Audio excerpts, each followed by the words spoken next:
O clipping, ele é o corte do áudio por excesso de amplitude, né, ou excesso de volume de som. Como que isso afeta fisicamente o som que você escuta? E como que isso afeta eletricamente o teu equipamento, né, o seu amplificador e os seus alto-falantes? Então fica até o final desse vídeo que você vai conseguir obter a resposta para essas perguntas de uma forma bem didática e simples de entender. Vamos lá? Todo amplificador ele é limitado pela tensão da sua fonte. E o clipping ocorre quando a amplitude do sinal excede esse limite da fonte. Vou te mostrar aqui na tela do computador para você ter uma ideia melhor e para entender bem o assunto. Veja só, a minha forma de onda do áudio aqui está representada por uma onda senoidal. Essas duas linhas vermelhas são os limites de tensão da fonte do meu amplificador. Eu coloquei aqui como mais e menos 100 volts. Então esse é um sinal que está dentro da faixa. Ó. Ele mantém a integridade da sua forma de onda do áudio. Aqui, ó, o mesmo sinal, a mesma onda senoidal, agora ela sofreu um corte. Por quê? Porque a amplitude excedeu os limites da fonte. Então, em termos simples, isso é o clipping, né? Que é o corte da forma de onda por excesso de volume e limitação da fonte do seu amplificador. O primeiro prejuízo que você tem ao deixar clipar o som é a distorção harmônica. O que é a distorção harmônica? Nada mais é do que a alteração do conteúdo harmônico da forma de onda. Então isso altera o timbre do som que você está ouvindo. Como que isso acontece? De acordo com um físico chamado Fourier, o timbre de todas as formas de onda ela é formado por senoides sobrepostas. Essas senoides elas são de diferentes frequências que são múltiplas umas das outras. E a frequência que tem amplitude mais alta é chamada de fundamental. E as demais, né, as múltiplas, são chamadas de harmônicos. Então toda forma de onda possui um conteúdo harmônico. E é isso que determina o timbre do som que você está escutando. Então diferencia, por exemplo, um contrabaixo de uma flauta, ou de um instrumento qualquer, ou de uma voz humana. Então o timbre nada mais é do que o conteúdo harmônico. E o que acontece quando você deixa cortar uma forma de onda? O conteúdo harmônico dela altera.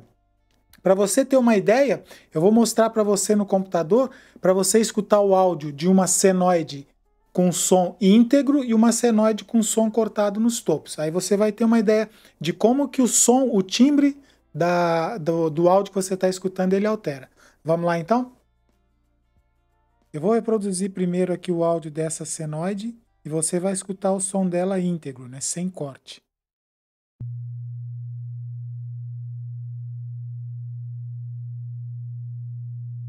Agora eu vou simular aqui um corte, né, por excesso de amplitude.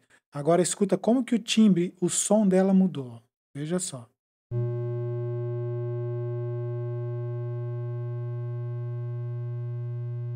Você percebeu na prática? É como se eu alterasse o timbre do instrumento que eu estou escutando ou do áudio que eu estou escutando de uma determinada música. Então você percebeu como que muda, né? Você imagina essa alteração de timbre em um instrumento musical. Se for um corte muito severo, descaracteriza completamente o som do instrumento que você está escutando.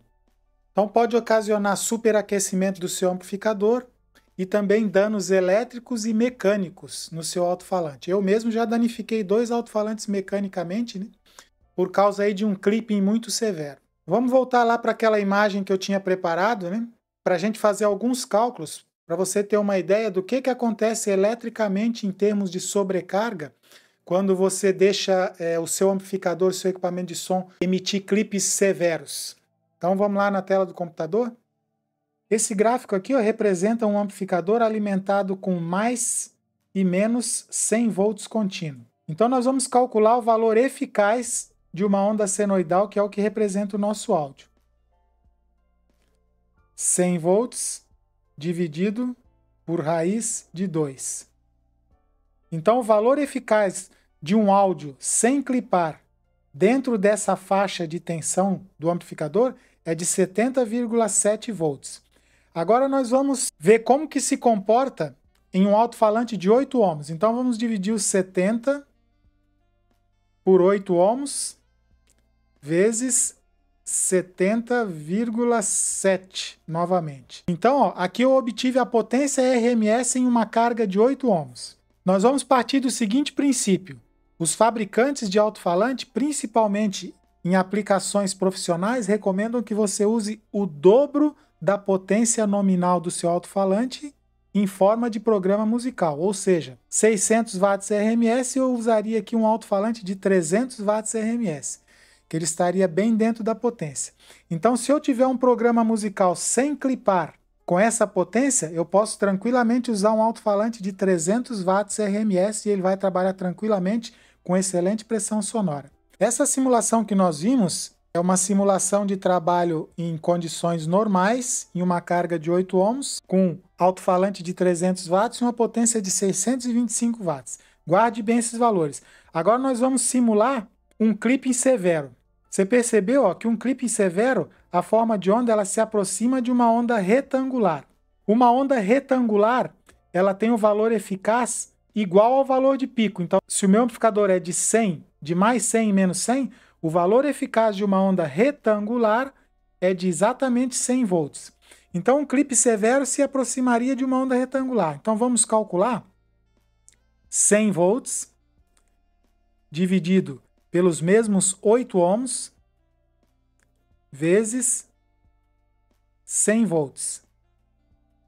Veja só, eu tinha 624 watts, agora eu tenho, nessa situação de um clipping severo, 1.250 watts. Agora imagine isso aplicado a um alto-falante de 300 watts. Isso é mais do que 4 vezes a potência nominal dele. Um clipping não tão severo, mas de longa duração, ele poderia superaquecer a bobina do seu alto-falante e superaquecer os transistores de saída do seu amplificador, principalmente se for um amplificador classe AB. Já um clipping mais severo, mesmo de curta duração, ele poderia produzir danos mecânicos no seu alto-falante, especialmente se for um clipping em frequências muito baixas. Por quê? Porque frequências muito baixas, ali da ordem de 28 Hz a 45 Hz, elas produzem muita excursão no alto-falante. Então isso foi exatamente o que aconteceu comigo, né? Foi um clipping, um pico muito elevado numa frequência muito baixa que provocou uma excursão excessiva no alto-falante. Dessa forma, o que aconteceu? O meu alto-falante, 2 alto-falantes na realidade, né, eles descolaram a suspensão da carcaça do alto-falante. Então veja só, estraguei 2 alto-falantes por causa de um clipping severo, mesmo de curta duração. Bom, mas isso significa que de forma alguma eu posso clipar o som? Bom, o melhor é não clipar, né? Que aí você vai ter um som de qualidade premium. Mas na aplicação que nós vimos, onde você trabalha com 2 vezes a potência nominal do amplificador em relação ao alto-falante, se você clipar, você vai estar produzindo danos sérios no teu sistema de som. Mas se você trabalhar com alto-falante igual à potência do amplificador ou superior à potência do amplificador, você pode deixar clipar ocasionalmente, né? Você vai ter o prejuízo da distorção harmônica, mas se não for clippings tão severos para um ouvido não muito exigente, não vai ter problema. Existem alguns amplificadores que já vêm incorporados com um sistema anti-clipping, né?